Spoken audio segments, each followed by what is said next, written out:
Alors, split part, concat et translate. Alors, split part, ça va chercher une valeur dans un tableau proposé. Donc ici, on a split part avec A, B, C. D'accord? Circulé par une virgule. Donc là, je vais chercher dans mon tableau, dans mon index, la valeur, la troisième valeur qui est dans ma chaîne de caractères. Donc là, vous l'aurez compris, il va me sortir le C. D'accord? Si je mets le 2, hop, là il me sort le B.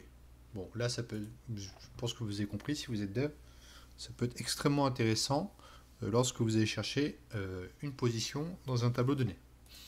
D'accord? Concat, je pense que ça aussi, vous l'avez compris, ça va concaténer une chaîne de caractères.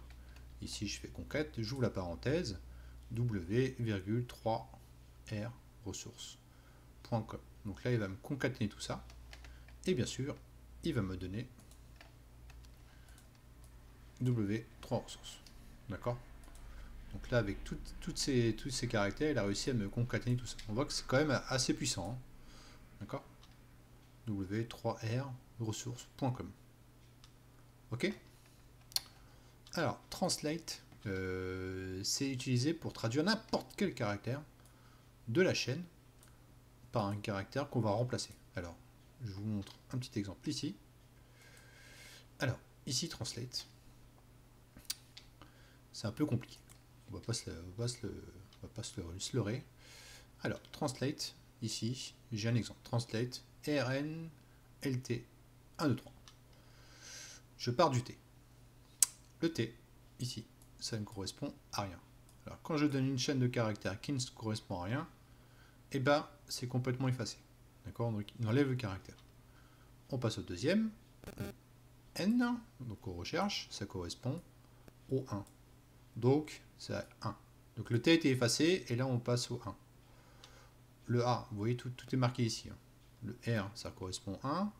Le A, il n'y a pas de match, donc on le laisse. D'accord? Le N, ici, correspond au 2. Index 2, position 2. Donc ça correspond au 2. Le S, ça ne matche pas. Le 3, ça correspond au L, qui est ici. Donc 3. Le T, ça ne matche pas. D'accord? Donc, j'efface le caractère. Et le E, ça ne matche pas. D'accord? Donc à la fin, ça donne ça. Donc j'avoue, c'est une fonction qui est très rarement utilisée. Pourquoi pas? Pourquoi pas l'utiliser tel que dans certains cas, vous avez peut-être besoin de ce genre je vais trouver mes mots. De fonctions à mettre en place lors de vos développements SQL, et à la fin, ça donne ça.